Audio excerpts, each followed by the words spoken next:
This podcast is protected under the laws of the United States and other countries. Unauthorized duplication, distribution, or exhibition may result in civil liability, criminal prosecution, and the wrath of the Boy!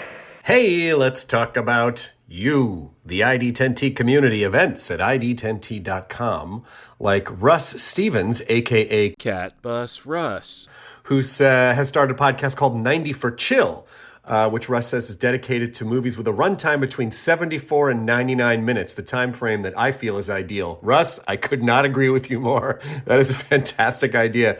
Russ goes on to say, there are times you need a cinematic fix but don't have time for the latest Scorsese masterpiece or offering from a comic book universe. There's also times when you need a conclusion to prevent a binge costing you a whole night. My guests and I try to follow these guidelines as we chat up features that are definitely worth your time and are beyond easy to make time for. 90 for Chill, the podcast, can be found on all major podcast platforms at 90forchill.com, and that's spelling out 90, Ninety, 4 FOR, chill. So there you go. Thank you so much for sharing, Russ. Really great idea for a podcast. Events at ID10T.com for everyone else. After these messages, we'll be right back.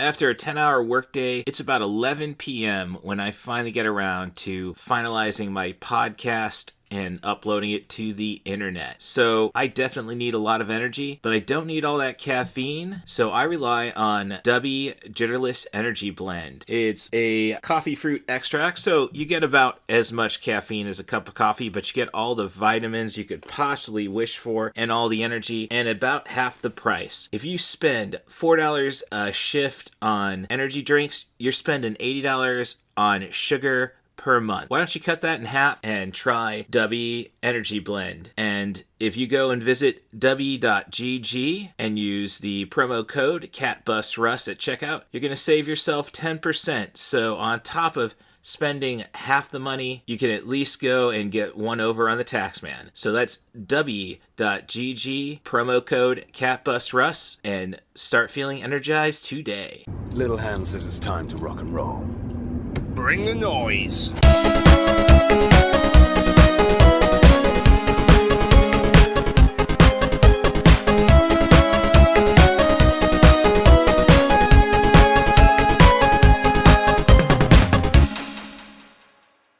Hello, and thank you for checking out this anime edition of I Dig Crazy Flicks Presents 90 for Chill, the podcast with Cat Bus Russ. I'm your host, Cat Bus Russ. Anime, as in anime, the animation genre, month of May. There you got the pun.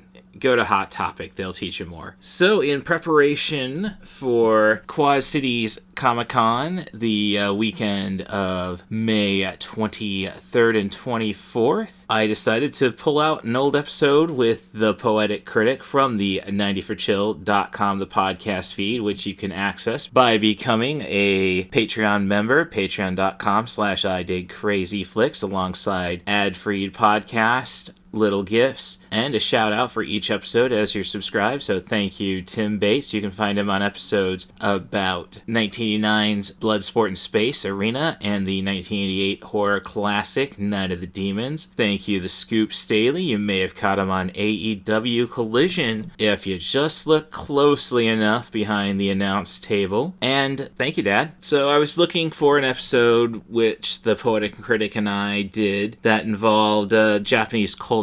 We haven't talked anime much between the two of us, at least given an entire episode to some of what the genre has to offer. So I decided, well, we've talked about Godzilla a couple of times, and I was thinking, well, what anime do I have to talk about that kind of fits that? And I don't really have any kaiju anime in my DVDs or my digital collection, so I figured giant mecha, pretty close. I mean, there's Mecha Godzilla, so it kind of makes sense. But I will be talking with the Poetic Critic about Mothra versus Godzilla, or was it Godzilla versus Mothra? Regardless, it really, I think, sets the tone for the future of the Godzilla franchise. I believe it was the second feature. It's a load of fun, and the Poetic Critic will give you all the details about that. Before we get into that, though, the anime I chose was Martian successor Nadesico, the motion picture Prince of Darkness. I know it's a pretty long title, but I I still found it to be a lot of fun, but I did watch the original series, so this is a continuation, so bear with us with that. So we'll get to that review and get on to the show.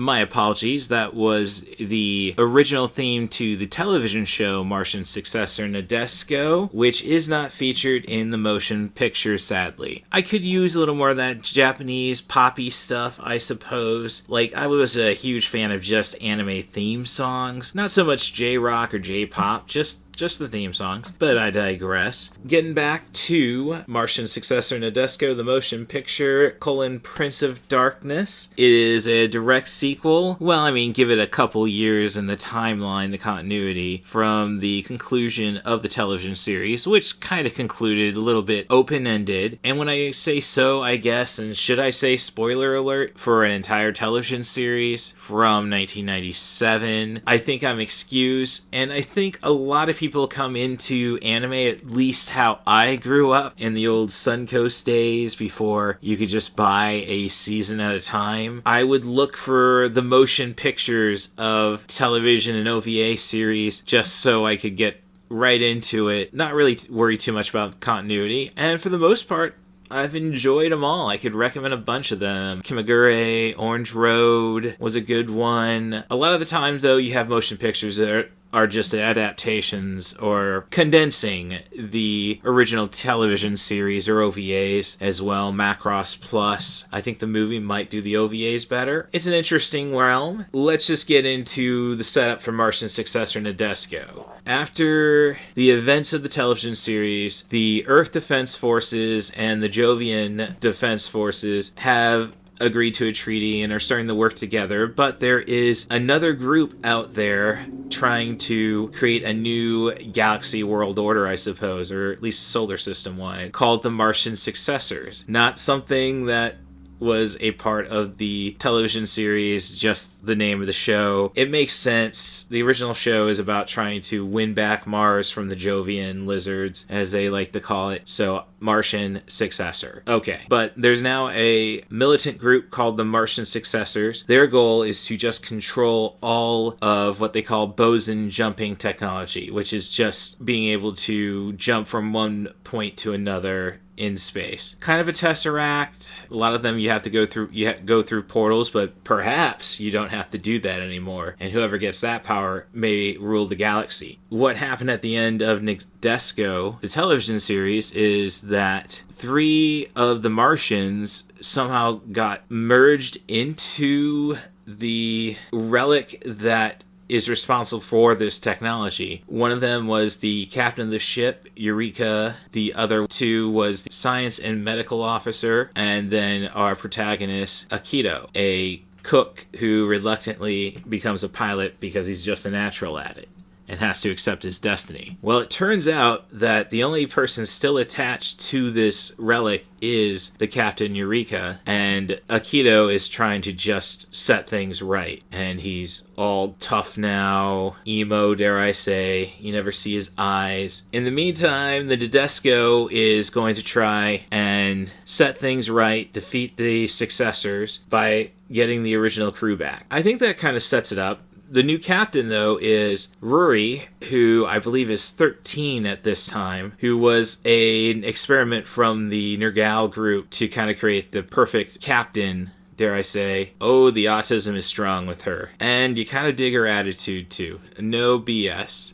A fun cast of characters is what really made Nadesico work as another giant mecha anime in the vein of Gundam, I suppose. It's a lot more humorous, and they still capture all this humor despite the darker tone of this feature. A lot of the humor comes from how are we going to plug these people back into the series. So they even go and wink at the screen, which there's a lot of winking at the screen in the original television show. The big catch here was that to allow the trapped Eureka to accurately go and jump to certain places, they are kind of brainwashing her with teenage anime so she can imagine what she would do with Aikido. And the big gimmick of Martian's successor Nadesico, and I did not know they had a 3-episode OVA they created as a tribute to that, was that Aikido is also anime obsessed with a show called Genki Gengar. So that is like including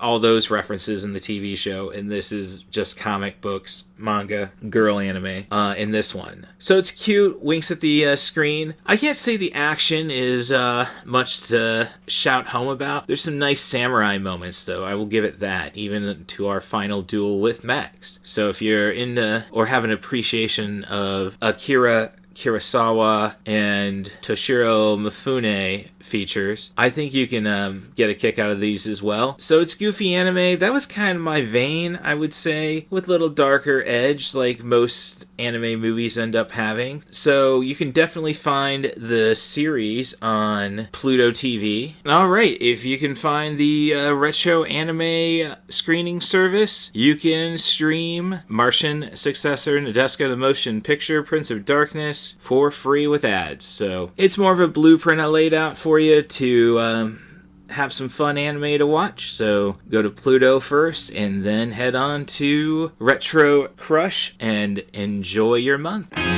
We'll be right back. Obey the law. You do not have to be like me, because I know that everybody's social media feed is bombarded with ads for the new guilt-free snack. But you're scrolling on social media, so you're curious about a lot of things. And fortunately for me, I have a pretty high batting average when it comes to trying stuff from online sources. One of those hits was Deutsch Snacking Dough. It's cookie dough you can eat raw, you can bake into cookies in under 10 minutes, and it just fills you up in a few scoops. I like to eat a pound, maybe 2 pounds of chicken wing in a sitting, and still there's the urge to go for that third pound. But with Deutsch Snacking Dough, you take a couple scoops, and it just settles me down, and I feel full. Free of the top 8 allergens, they're gluten-free, low sugar, and have 3 times the protein of any other dough out there. And it's plant-based. And as I say, I can eat 3 pounds of wings in a sitting if I feel like it. I am a carnivore. Needless to say, I was skeptical about plant-based snacking dough, but my skepticism was proven wrong. So if you go down to the link in the description of this podcast, it will take you to my portal, and you will get 20% off of your order. So find your new snack today, Deutsch Snacking Dough. He stands 40 stories.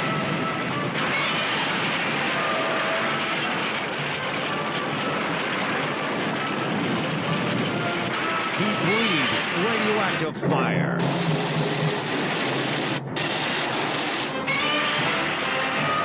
The earth quakes beneath his mighty feet.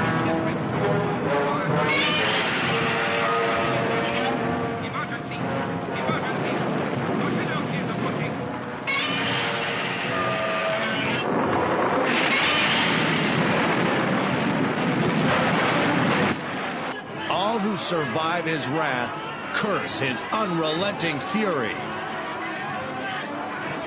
Now, a new ally stands to battle the menace of Godzilla.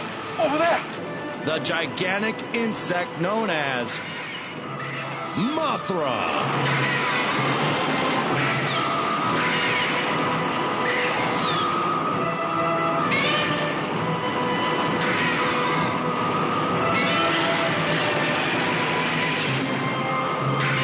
Up on 4, the battle's not won yet. This time Godzilla's facing Mothra, the giant moth. Seconds out. And welcome to 90 for Chill, the podcast. This week I have the Poetic Critic on with the general topic of kaiju. She'd doing a little letterbox stalking. Her username is ThePoeticCritic, of course.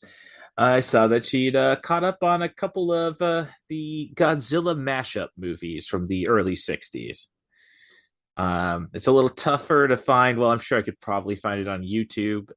Godzilla versus King Kong, but did recently just watch Mothra versus Godzilla, which is, I guess, is this the second Mothra movie? Yes. Okay, that makes sense. So Mothra is kind of brought into the Toho universe as the good kaiju. I didn't realize Godzilla was still being a kind of a dick. I had to do some wikiing while watching this movie. But I will have to say, yes, hashtag feminism, but you open the movie with the big guy's theme. I'm just saying, top bill, I think. Mm-hmm.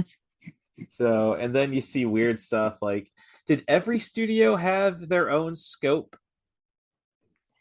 I don't know if every studio did, but trade names internationally did seem to be a big thing by studio at the time. Right. So, shot in Toho scope, and Mothra versus King Kong is fun. They're easy to riff movies. They're not bad movies. I mean, I saw Mothra at the riff tracks, but I love the anti-American sentiment of the film, the original Mothra. Mm-hmm. And it kind of like, I don't understand the Japanese ideal on capitalism, because somebody always gets shot trying to stuff a suitcase with money. This goes beyond just the kaiju genre. I mean, I remember that from Akira primarily. And but this movie is funny just because like you have the prefecture has been completed, like a mission accomplished sign. Like, geez, we should have known that come the Iraq War. So, but I mean, it's hard not to like the Mothra, which I'm glad, again, doing Wikipedia work on this, that in all likelihood they will return to the modern kaiju franchise, which I can't say I'm a huge fan of. Have you seen any of the I haven't caught up on the Legendary Studios Godzilla films, if that's what you mean. Yes, yeah, that's what I mean. Or what they call the Monsterverse, I guess, is the official name. Oh, I see. I didn't even pick up on that. I mean, Godzilla 14, I know it's got a lot of supporters. I mean, a hell of a lot of supporters. But I think it was Gareth, what pretty much got Gareth Edwards the Rogue One deal. Mm. But it just didn't seem fun. Like, Godzilla 98 sucked, but they were at least trying to have fun with the idea, which I think pretty much meant the end of everything Devlin and Emmerich as quality. And again, I will not speak well of Roland Emmerich if it does not involve Jean-Claude Van Damme and Dolph Lundgren and Jerry Orbach. And you look at all his other movies, where's my Jerry Orbach? Where's my Van Damme? Where's my Dolph Lundgren? Where's my elephant? You figure there'd be an elephant somewhere in this stuff from Roland Emmerich, wouldn't you? I mean, that's what I'm asking myself. So, and thinking about themes, I think that's something Jurassic Park missed. It kind of brings me back to John Williams coming back for Obi-Wan Kenobi just to write Obi-Wan's theme. Right. So it's like T-Rex, he needed a theme. Come on, get on that, John Williams. Dilophosaurus, you can make something spitty sounding. I mean, geez, I know John Williams is probably in his mid-80s now, but if he came back for Obi-Wan, Jeff Goldblum, Ian Malcolm, he needs a theme. He does have a theme. Oh. Kind of a bootstrapped theme. Some of the fans, anyway, if you look at TV tropes, seem to have applied on one of the tracks from the Lost World soundtrack as kind of the unofficial Malcolm theme. Oh, okay. Yeah. There's a track called Malcolm's Journey, and Oh. that's kind of bootstrapped, I suppose. I don't know. I think every Jeff Goldblum appearance. I mean, Samoa Joe really capitalized that in professional wrestling. The boom, boom, boom, boom, boom, boom, boom. Jeff Goldblum could use that. Any talk show appearance, I think, would be good for him. Mm-hmm. Unless there's a real, I never really paid attention to the theme on the world according to Jeff Goldblum, if there was one. Mm-hmm. So. Mm-hmm. I mean, this is a fun. At least Mothra vs. Godzilla is fun, just for again the riff track element of it, which is kind of again that's just the fun thing about kaiju movies. I can't really say you could do that with the legendary movies. I thought Godzilla King of the Monster was boring as all hell, and that's sad because I've never said that about a Charles Dance movie. Mm-hmm. But and then it's another one. Oh, let's just I can't remember her name exactly. She made her name big in Babel. Rio. Well, she was the lead, one of the leads in Pacific Rim, and she was in the original. She was in Godzilla 2014. So it's like 2019. Rinko Kikuchi. We're just gonna have her have a bit part in every one of every sequel she should be in, and we'll kill her off real fast. Which is kind of sad. I mean, she had an excellent arc on Westworld when they visit Samurai World. But this kind of brings me back again, thinking about Westworld. So this movie is basically the Happy Corporation wants to make their own Jurassic Park. Yes, Mothra versus Godzilla. Yeah, it's surprising how much.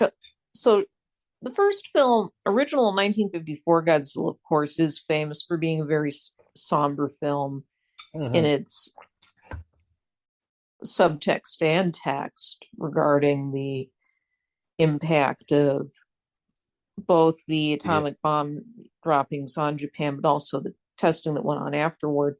But it is true that as the series progressed in the 60s, at least, there was a fair deal of further commentary and satire. The big Criterion box set they brought out of the film says very good liner notes that go into detail about why the series' tone changes and why certain filmmakers were attached to certain themes. And Japan's had much like Germany, had a miraculous post-war, and how quickly everything came back together, and how capitalism and technology really swept through the country by the 1960s. And like Americans would do the same thing, we'd have a lot to say about it. Mm-hmm. I don't know. I just find it, especially it goes even still today, like not so much the original Battle Royale, but Battle Royale 2 is a total let's mock the war on terror and just American elitism. I'm going to say Mothra is very big on that. Which is like I was revealing the plot of that one. Okay, so we're trying to control Mothra by kidnapping the girls, and and do the girls have to speak in unison just so they have that stereo effect to be heard? I don't know. Yeah. Remember, they are telepaths, right? So why are they even like? They could have avoided being chased around the hotel room, like. So let's see. Another thing though is with the fisherman and Mothra versus Godzilla. Like, what are you doing? Like, go out and get that. And then the Shinto priest is pretty much, I've said the prayer. So it's like, gosh, now we got the NRA in this one. Thoughts and prayers. So, thinking more about kaiju stuff. Have you seen the Robot Chicken Weird Al Yankovic song "I Am Kaiju"? I think so, yes. Yes. Okay. So, yep. It's. I mean, it's weird that the most violent songs Weird Al writes seem to arrive on Robot Chicken Right. with Weasel Stomping Day. Yeah. So we definitely need a new album, Al. I need to download I Am Kaiju. But with and doing just looking over, as I'm watching this, and I didn't realize Gamera was truly the knockoff Godzilla. Yeah. Uh, I think the pronunciation is Daiei Studios, but yeah, I thought it they ended up with were. Kadakawa, but I'm just saying where it ended up. Yeah. But yeah, You would know more about the later films than I do. But yeah, Godzilla movies were so popular, especially with kids, which is one reason they got lighter over time. oh yeah, That people wanted to make knockoffs. Well, they also bring this up in the Criterion liner notes especially after King Kong versus Godzilla, which was actually the most popular of the films in Japan. It had the highest attendance. you see It that just became looks clear. so bad though. I mean, not Godzilla. I mean, Godzilla always looks good, but King Kong in that, like the costume didn't look as good as 1933's. Like, Yeah. we know you didn't have the rights, but Well, no, surprised me that that's the most profitable to that point. yeah, in terms of sheer attendance, that was the biggest film in the series. But there were two things that really affected how the Godzilla movies progressed in the 60s and 70s. One was that they got more popular with kids. The other was professional wrestling took off in Japan in the 60s, Mm-hmm. and they started applying those kind of principles to how they staged the monster fights. Oh, So they started anthropomorphizing the monsters more. okay. And it's weird that I didn't think about that, especially since I think it was in Seattle for a while there, or maybe it was LA. There was a wrestling promotion called Kaiju Battle, Mm-hmm. which it pretty much speaks for itself. Yeah. What that would be. So let's see, Jurassic Park. Now, as I say, I come to this film not realizing that Godzilla was still kind of a dick. But Well, it's like, Mothra versus Godzilla is the last one where he's a complete antagonist. yeah, Things start changing after things start to shift after that. right when they bring the three-headed monster. Yeah, Ghidorah, the three-headed Thank you. monster. Yeah, I think that's the first one I actually saw bits of back on cable in the late Could 80s. be. That or Rodan. I actually thought Godard was Rodan. I guess so. Yeah, it's one of those weird things that dad. Oh, it ended up on the kitchen TV, and Dad's just, this is what he loved. Which kind of again, modern kaiju movies just taking the piss out of the fun aspect of it. It's just like like the reason I watched Kong was pretty much like, ooh, Samuel L. Jackson versus the monkey. Mm-hmm. You put Samuel. I mean, I haven't watched Snakes on the Chain on a Plane, and honestly, like that was a weird stage of horror where we were really like, oh yeah, it's funny, and we're gonna get real nasty with it. Like, I'm a huge fan of the movie High Tension by Alexandra Aja. Mm-hmm. But it's like, then I'm watching bits from Piranha 3D, and it's like, okay, yeah, it's funny seeing Jerry O'Connell get his bottom half totally chewed off and complaining about his lack of equipment then as he's dying. But it's like, oh gosh, it's just, some of the effects were just like, oh yeah, we're just gonna have that person get body fall apart in the background. It's like, oh come on, that's a little mean. I mean, it's just as I say, weird time, and I shouldn't expect, being a fan of High Tension, I should I definitely enjoyed the meanness in that movie, so I don't know what's wrong with me. It's like, I don't know, it's kind of like, I mean, even Splat Stick, it's kind of like, well, I don't know, because I was recently listening to a podcast. I was driving up to Chicago for L7 by okay, got to make sure I get all the words in. They're all B words, so I love the alliteration. They're out of Cleveland. Uh, babes, booze, and no blood, babes, no blood, booze, and boobs. And their podcast, they were discussing the first episode I heard from them. The most recent one was they pretty much talked about scene for scene, um, Dead Alive, and then Cannibal the musical. Right. So, and I'm thinking like, well, I loved all the gore, and I didn't really feel too bad for the New Zealand natives. Maybe it's just because I knew all the porn stars who were getting cut up in Piranha 3D. It's like, didn't want to see Sasha Grey like that. But yeah, it's kind of just a weird, like, I did like Pacific Rim, and I mean, my favorite anime is a kaiju anime, essentially. Neon Genesis Evangelion. With the angels and the fact that the Avas are not robots. And of course, Avas are not robots. Avas are perfect beings, as I stare at my perfect little cat. But with Mothra versus Godzilla, you get little bits like, I don't know. It's kind of surprised me the right wing has not tried selling this movie as a pro-life. Like, see, we tried to a nuclear abortion on Infant Island, and this is what happens. So I'm just going through my list, checking off what I've done. Toho Scope, mission accomplished. Mothra, Shinto Priest as the NRA. Jurassic Park, Jurassic Jeff. Do this.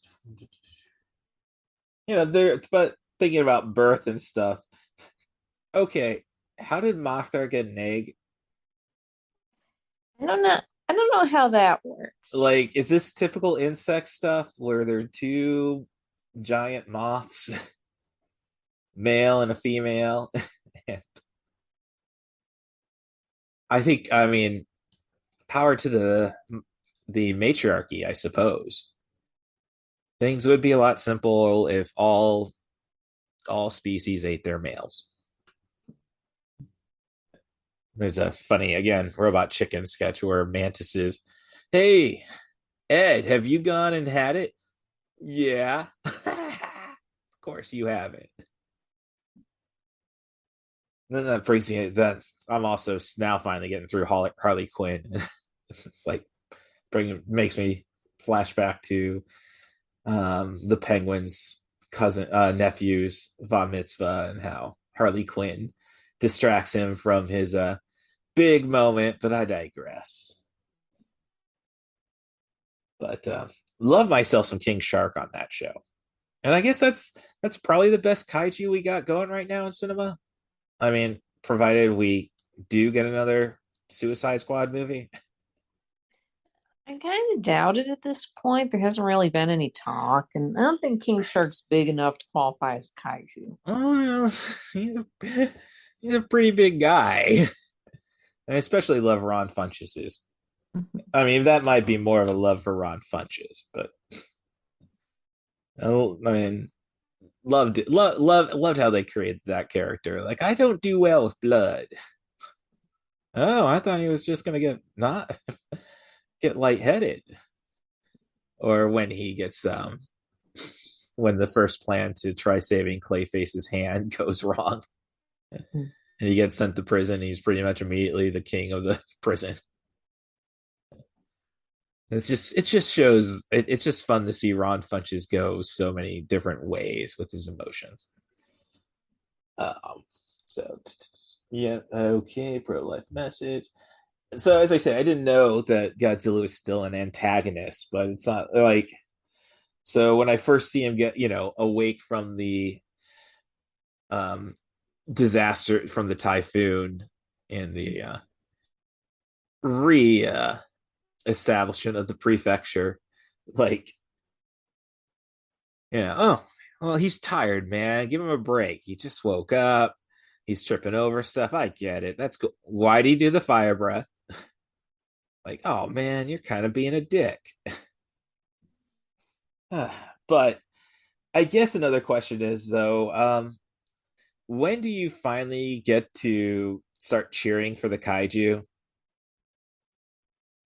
Like in this movie, he has the first bout with the original Mothra.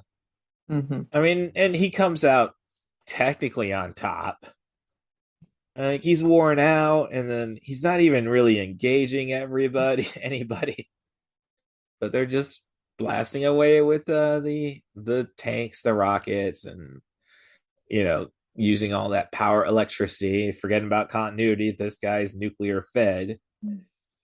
It's like, come on, give him a break. And then it gets disturbing when we get to our climax of the film, where it's like, well, I mean, yeah, Godzilla's still alive, and yeah, we got to retreat.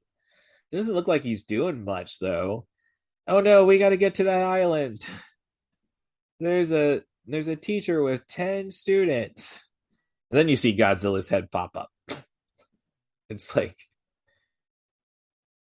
a Beggin' Strips commercial. Children. There's only one thing that tastes like children. It's gotta be children. So, but as I say, like, okay, they didn't really spend a lot of money, I guess, on models for this one. I guess is what this comes down to. It's like I don't see New Japan Wrestling ever stopping by here. I mean, I think they're quite away from Nagoya. So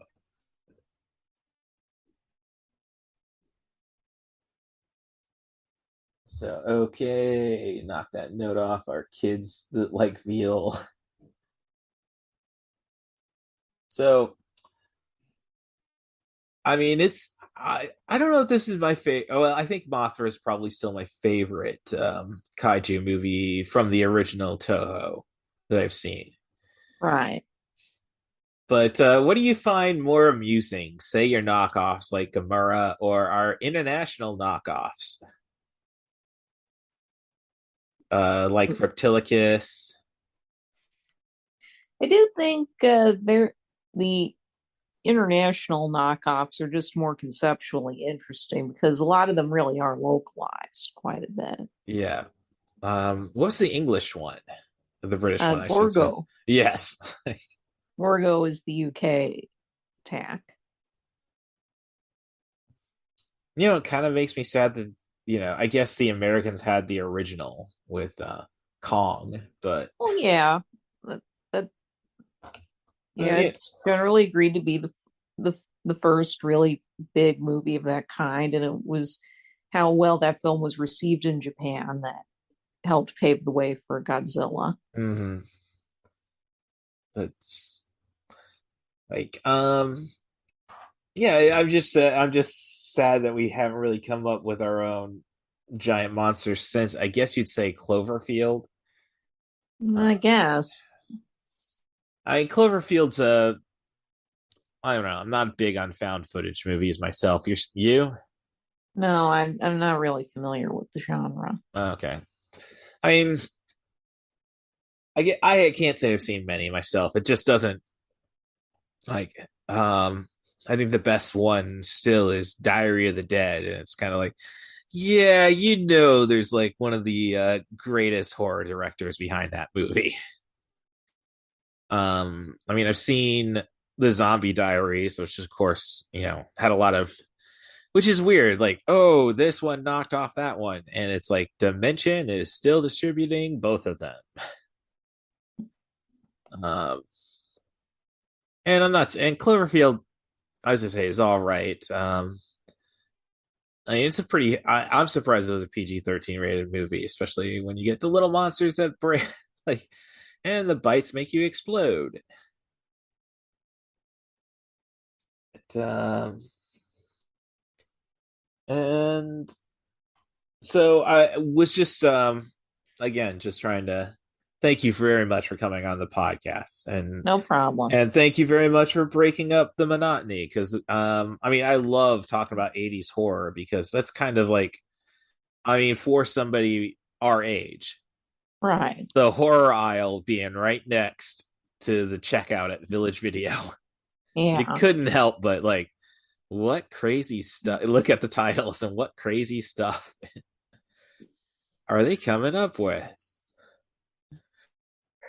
So there's a so it's good to break up the monotony because I think especially with so Wednesday is the plan. I'm talking with both members of Booze, Boobs, and Blood.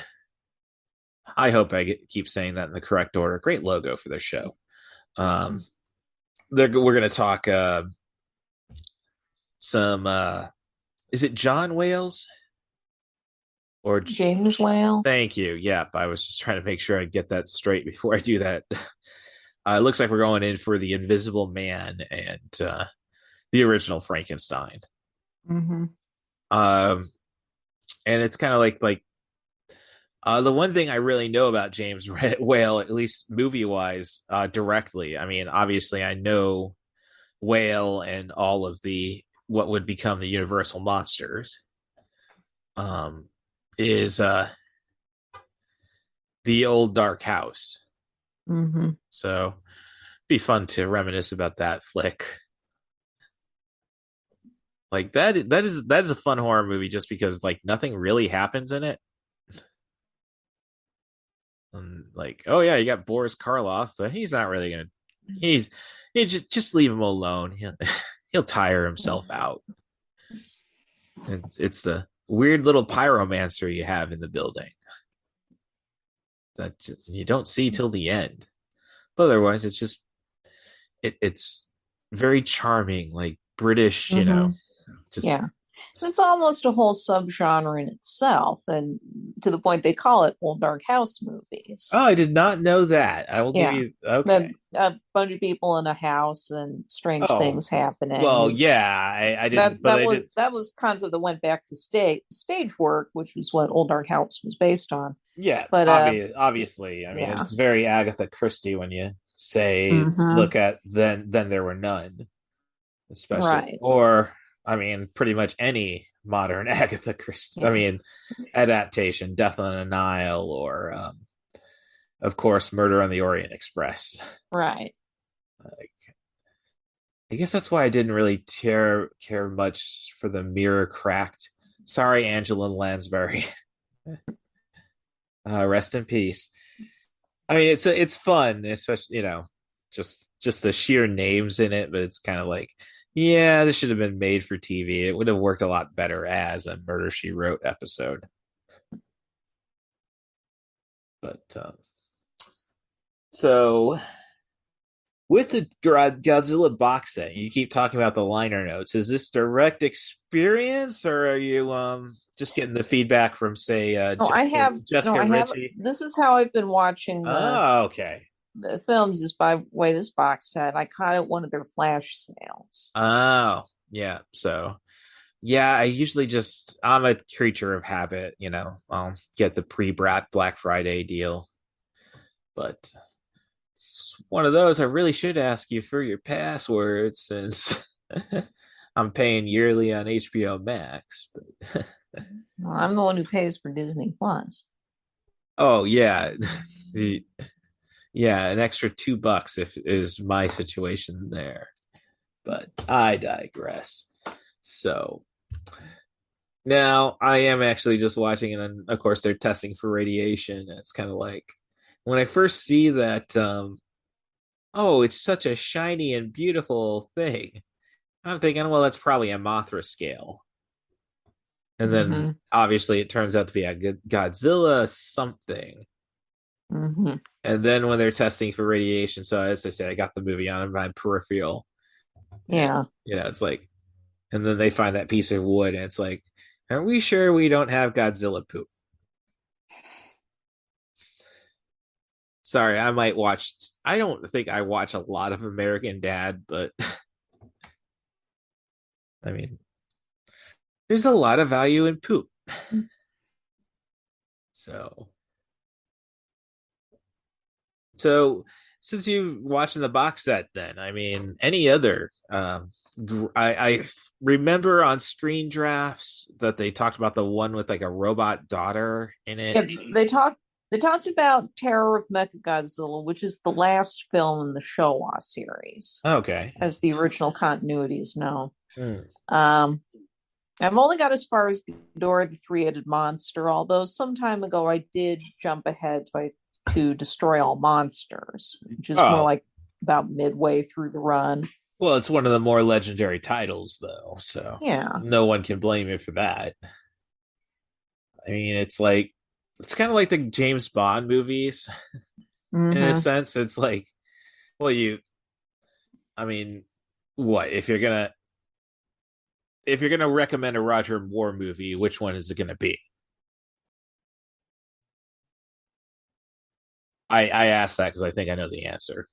I don't know, actually. I haven't really thought about it in a while. Yeah. Well, Roger Moore is actually the James Bond character, the one James Bond where it's like, I don't know if I really should have thought about it that hard. I mean, because I hate it whenever I'm on Twitter and I see somebody like, "Hey, pick your favorite James Bond movie." And it's like, don't do that to me. I was a kid growing up in the '80s. Of course, I'm going to choose "You Only Live Twice." It's James Bond. It's Ninja. It's Donald Pleasance.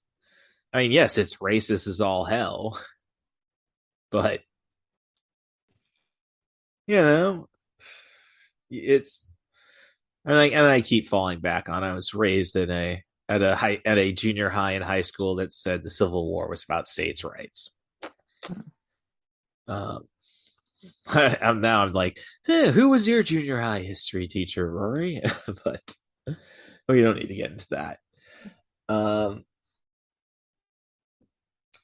So, as I say, doing letterbox stalking is how I got here.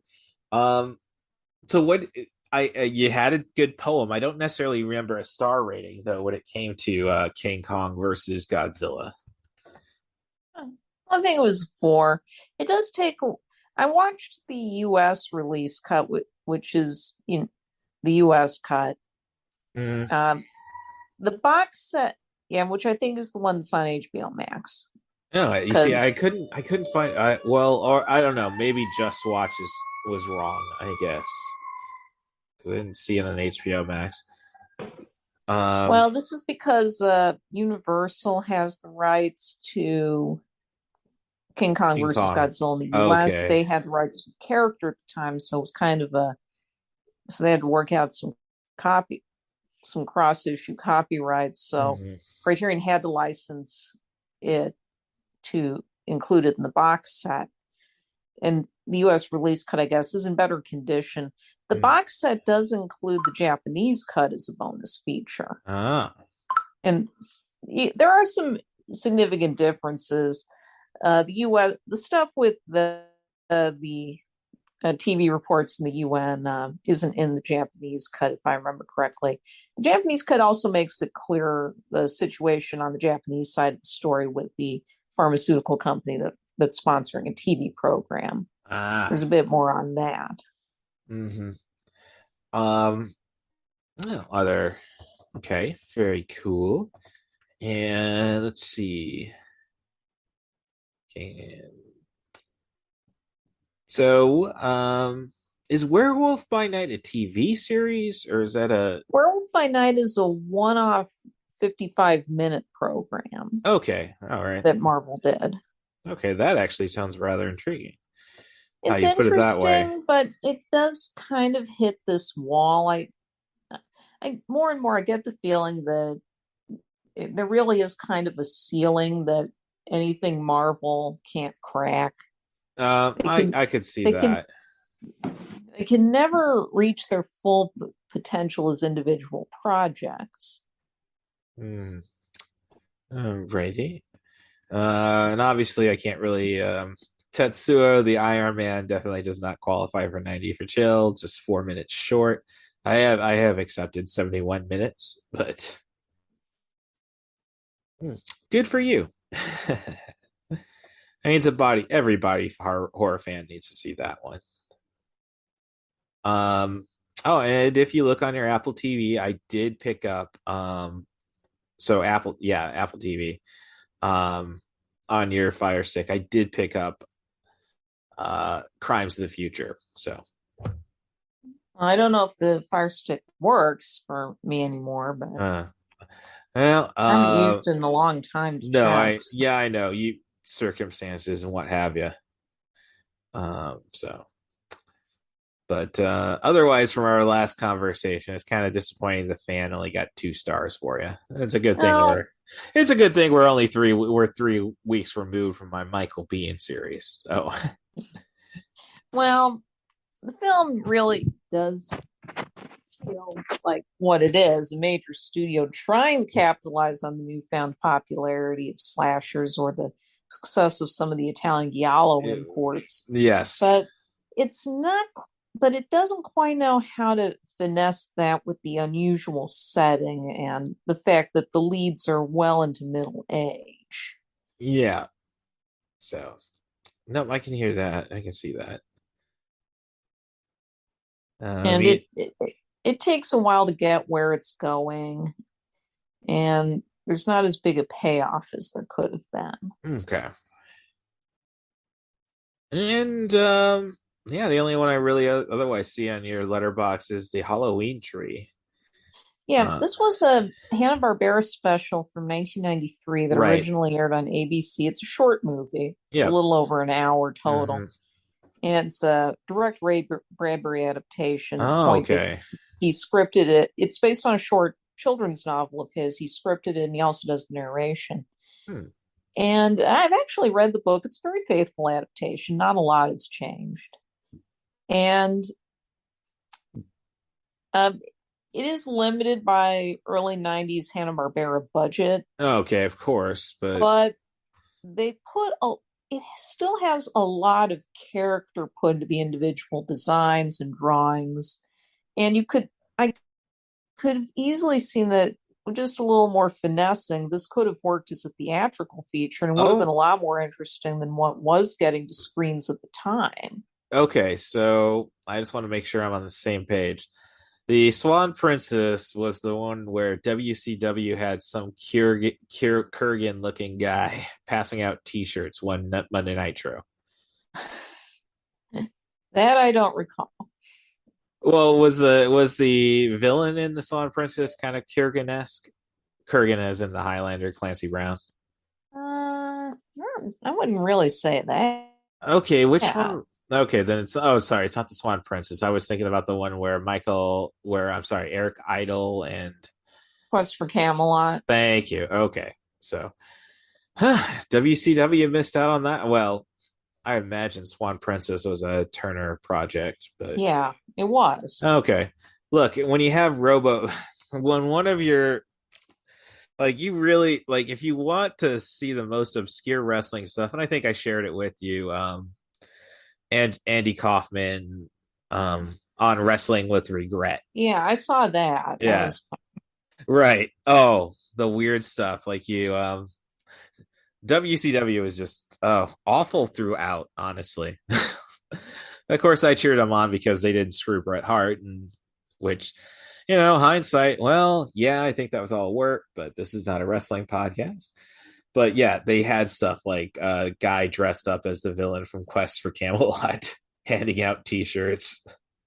And see that movie. And there's the infamous Brad Dourif giving his voice to Chucky to cut a promo against Rick Steiner saying, "Don't you challenge Scott." And so what I was getting to was Capital Combat 1990, The Return of RoboCop, which really showed you the limitations of any kind of RoboCop cosplay. if you hear all the stories about that one. So, Mhm. but aside from the kaiju, though, anything? And I saw some Hitchcock, or I might be wrong on that one. Um, just being presumptuous, I suppose. Dial M for Murder, is that Yeah, Hitchcock? that is a Hitchcock. Okay, It's don't want to. interesting because it is kind of a proto Columbo in structure. Yes. It's Oh no, also this is also the one that he did in 3D for Warner I Brothers did when know they were that. on that Yeah, 3D kick. yeah. It's and he uses the technique well. It's not as gimmicky as or as forced as it is in some of the other 50s titles. I would have loved to Actually, see looking Psycho in 3D. Honestly, just when you see who is it, Martin or Balsam or the guy Martin from Balsam. yeah, I got that right. The guy from Mitchell get knocked down the stairs, like which they try to copy in Night of the Demons, which yeah, that's that was the big revelation of my spooky month is like so my entire method of trying to be a screenwriter is based off Kevin Tenney, Night of the Demons, Witchboard, because I saw a movie I thought that I was going to go and see, which would be Dead Alive. It was not. I thought, oh, they got a Kiwi cut of Dead Alive at the Peoria Theater. Nope. So, but let's see. Well, you know what? Yeah, I think we're just it's just fun to talk with the big sis about kaiju movies.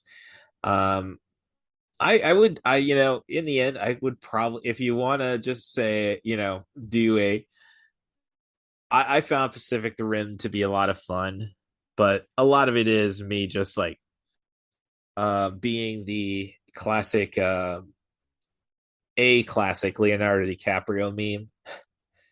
I'm sure you've seen the Leonardo DiCaprio just pointing at the screen Yeah. meme. Yeah, that's the entire experience of say Pacific Rim. Oh, there's Neon Genesis Eving Elliott. Oh, there's Ron Perlman. Oh, and there's that other buddy that's all in all of Guillermo's movies. Yeah, spot it. It's like Easter Egg City. It almost amazes you that this guy went on to win a Best Picture and headline Ebert Fest with his remake of Nightmare Alley. But that was a fun panel though. At was it Fan Expo? No, or was it C2E2? I think it was probably Fan Expo. Ron Perlman. I can't remember. Yeah, but he was in Chicago, and it's just fun when you get a celebrity be like what you expect him to be. Yeah, I mean it's kind of like I need to see a David Harbour panel just to see if he's really like the characters he's ended up playing the last 10 years. So with that said, your thoughts on Violent Night? I don't have anything to say on that. Oh, okay. I don't know. I'm always it's hard for me to badmouth a John Leguizamo movie, so it's kind of like, well, yeah. And then it's, Violent Santa, which I don't think they went far enough with Mel Gibson's Fat Man. Well, we got to find that perfect balance. I happen to like the Silent Night remake. I think they just called it Silent Night. The remake of Silent Night, Deadly Night. I mean, you get to hear Malcolm McDowell. Well, you try to be an American sheriff, or you made the. You see, that's what troubles me with accents is it's like I want to do Malcolm McDowell does an tries to do an American accent. And it's like, how do you put yourself in an English state of mind to then turn around? And for you, I mean, I know you're when you think Malcolm McDowell, you probably immediately think of Clockwork Orange. think most people do at this point. I just find that weird because he's been old Malcolm McDowell now for like 20 years. That's true. Like when I think about Malcolm McDowell, it's like, well, I saw A Clockwork Orange, and then I see him in Doomsday, Tank Girl, Rob Zombie's Halloween, just to name a few, and it's like, yeah, old gray-haired man, menacing tone, no matter how hard he tries. Which is really weird when you see Time After Time, which is an excellent movie, I think. I mean, honestly, I know you're not a big Marvel person, but you got to see. I think you do need to see Endgame just for all the time travel jokes. I've already seen Endgame. Okay, especially Don Cheadle trying to make the Hitler reference. Now I want to watch a bunch of time travel movies just to say, no, Back to the Future is fine. And I guess I might be disappointed that so Back to the Future can't exist in the Marvel universe. I don't know if that's a good thing or a bad thing, especially now since Star Wars comics are done by Marvel again.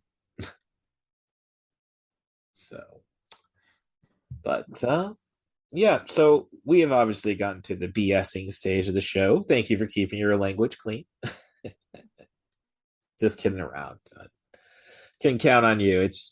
It's when you meet new people for your podcast that you have to like, oh gosh, how many smegs do I have to put in this episode? Which is honestly surprising because I get a lot of like brief Twitter reviews of my podcast, like surprisingly well produced. Huh. Didn't know I could do that with a Windows 10 laptop that runs at like molasses.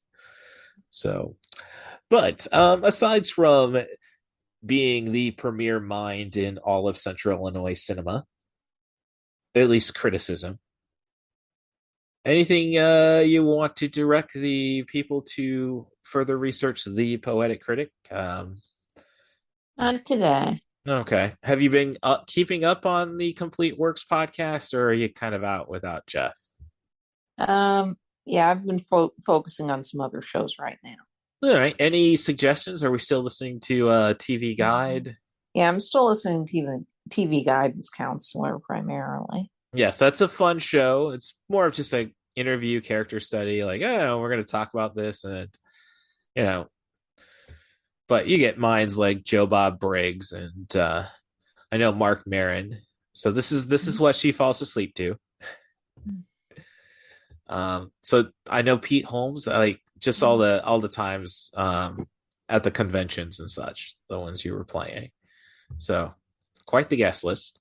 Otherwise, you can follow 90 for Chill the podcast on Letterboxd if you want to know what movies I'm watching. The username is CM Darth, which I did not. I was optimistic. I thought with CM Punk coming back to wrestling, I don't have to take that mantle anymore. But again, this is not a wrestling podcast. If you want to talk crap about the show, do that at Cat Plus Russ on Twitter.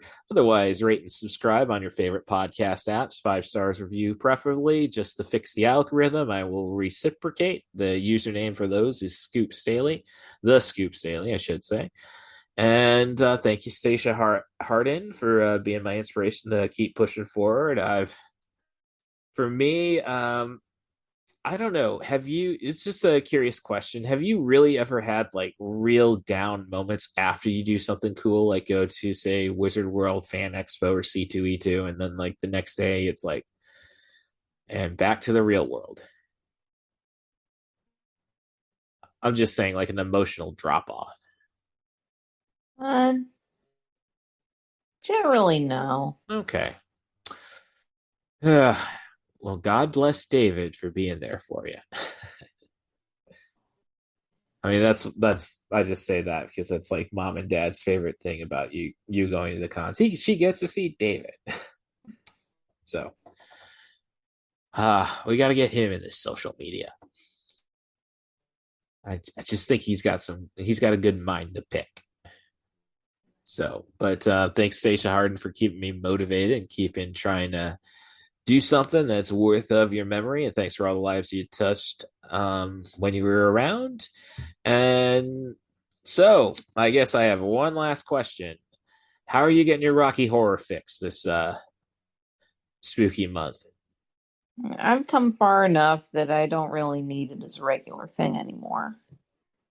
Maybe. Okay. I'm just wanting to make sure you're going to clean up your own toilet paper in your bedroom. Be careful with the squirt gun. So, well, thank you very much for coming in on a pinch. It's great talking to you. And I can't wait to have you on the show again. We're getting past spooky months, so we can probably... And, the big thing last year was, where was my Ernest Saves Christmas? Is that supposed to be on Disney Plus now? Yes. Okay, so that could be December, I suppose. So thank you again, and have yourself a pleasant week. Thank you. All right. Can I hear a wahoo? This podcast was made possible by the love and support of Dave and Cindy Stevens, Rory Stevens and Allison Higgins, Danny Daniels, and Stephanie Smith. Long live Flash! You've saved your Earth. Have a nice day.